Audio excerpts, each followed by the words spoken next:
In the West, we tend to think of China as being an undemocratic system because it follows a different model to that of Western parliamentarism.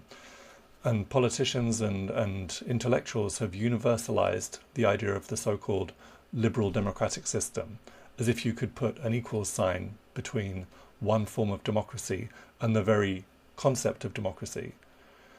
So China and other countries such as Cuba are painted as being undemocratic or even as being authoritarian. But the reality is that Chinese democracy is far more effective than its Western counterpart in terms of representing the interests of ordinary people. Let's take the example of the COVID pandemic. In the US, over 1 million people have died due to COVID. In Britain, the figure is almost 200,000. Meanwhile, in China, just over 5,000 have died. If China had followed a similar strategy to that of the US and Britain, it would have expected to have suffered over 4 million deaths by now, a terrible tragedy. But instead of following that approach, China carried out a nationwide mobilization to get the virus under control and to protect people's lives. China puts lives before profits, and this is the fundamental difference between governance in China and governance in the West.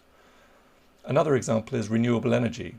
The whole world understands the importance of preventing climate breakdown and of shifting away from fossil fuels.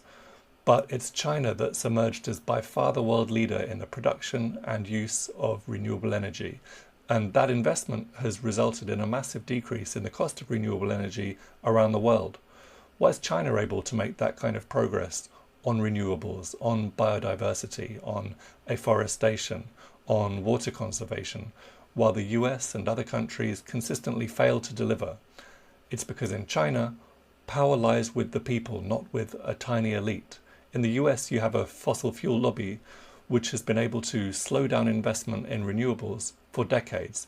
Indeed, it's been allowed to spend billions of dollars spreading fake news, spreading climate denialism.